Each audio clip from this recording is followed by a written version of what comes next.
فرماتا ہے۔ حضور علیہ السلام نے جب اعلان فرمایا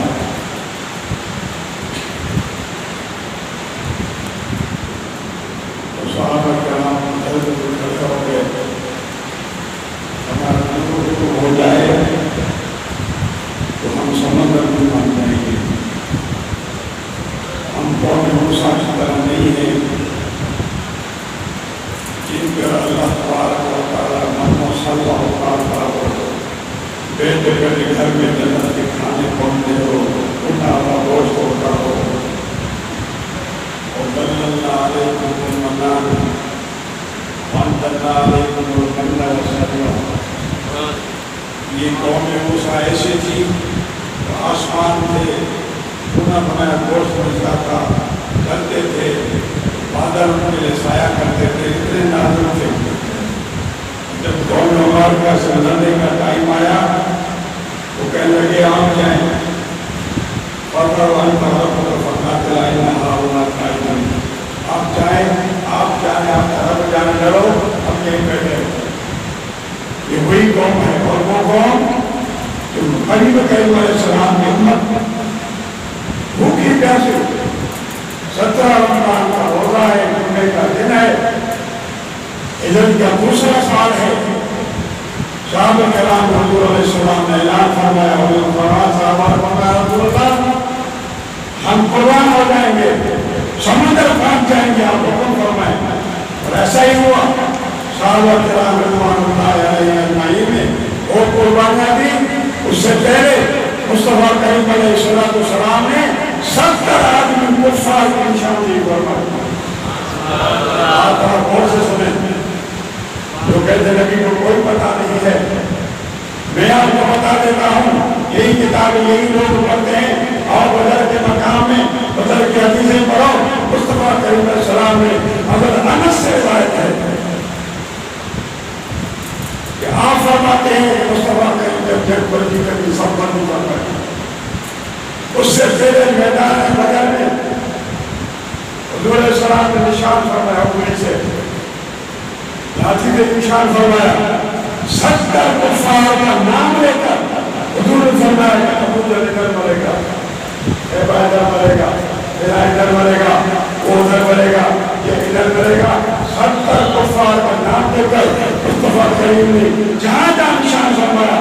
اگر انس فرماتے ہیں جب ختم ہو گئی جنگ، ہم نے دیکھا کہ جہاں مصطفیٰ کریم علیہ السلام نے نشان لگایا، وہی کافر جس کا نام لے کر لگایا ان کا ادھر پڑا ہوا۔ یہ مصطفیٰ کریم کا علم، مصطفیٰ کریم کا مقام کہ اللہ تبارک و تعالیٰ صحابہ کا جذبہ۔ حضرت عبدالرحمن بن فرماتے ہیں جنگ زور شور سے جاری ہے، 2 بچے میرے پاس آئے،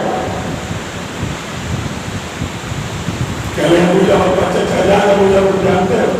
کیا جانتا ہوں، کیا کرو گے ابو جہل کو؟ کہتے ہیں کہ اللہ علیہ رسول اللہ صلی اللہ علیہ وسلم، ہم اس کو قطع کریں گے، کیوں رسول اللہ کو گالی دیتا ہے؟ ابو جہل کو پتہ ہے قسم کھائیے مر جائیں گے یا ماریں گے ناری کو۔ ابو جہل کے لیے قسم کھائیے، سنا ہے گالیاں دیتا ہے وہ محبوب باری کو، کہ وہ اللہ کے نبی کو گالی دیتا ہے، گالی بردار نہیں ہوتا۔ ایک قانون ہے جو منصب نبی فقرو ہو، اور ایک قانون ہے شریعت کا جو اس نبی کا بیعدب ہو، نبی کو گالی دیتا ہو، اس سزا قتل کو قتل کرو۔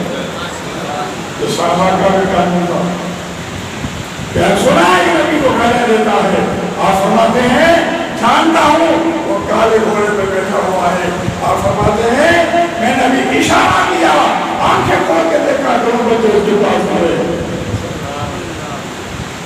جا کر حملہ کیا، گھوڑے پر گھوڑے نکالے نیچے گرا، دوسرے نے قتل کر دیا۔ پھر کفار نے حملہ کیا، اس کو شہید کر دیا، دوسرے کا بازو کاٹ دیا، لٹک رہا ہے پاؤں سے لے کر وہ بازو الگ کر دیا، ایک بازو سے لڑ رہا ہے۔ یہ جذبہ صحابہ کرام کا تھا جنگ بدر میں۔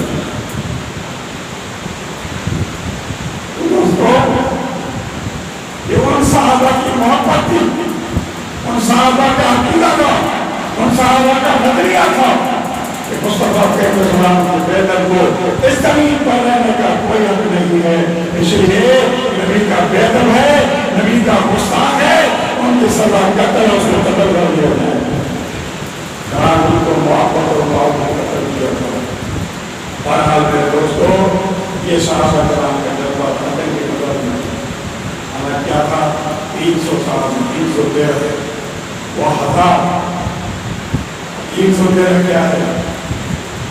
مگر اللہ نے تسلی دی صحابہ کو، گھبراؤ نہ، آپ کو گھبرائی نہ، اگر آپ تھوڑے ہو ہم آپ کی مدد کریں گے۔ اس حال سے مولوی صاحب سنا کہ جبریل کا گھوڑا ہوتا تھا، مدد نہیں آتا صحابہ کو، مگر حضور دیکھ رہے تھے۔ لیکن قرآن کریم میں 5000 فرشتے آئے جو اللہ تعالیٰ کے محبوب کو مدد میں آئے، تو صحابہ کرام کے پاس کچھ نہیں تھا، نہیں تھا، اگر تھا تو ٹوٹا پھوٹا تھا، گھوڑے سواری نہیں تھے، لہذا یوں سمجھے کہ بے سر و سہانا تھے اور اللہ کی دین میں لڑ رہے تھے، تو اللہ تعالیٰ نے ان کی غیبی مدد فرمائی اور اللہ تعالیٰ نے غیب سے حضور السلام کی تو دوستو، صحابہ کرام نے ایسی تجارت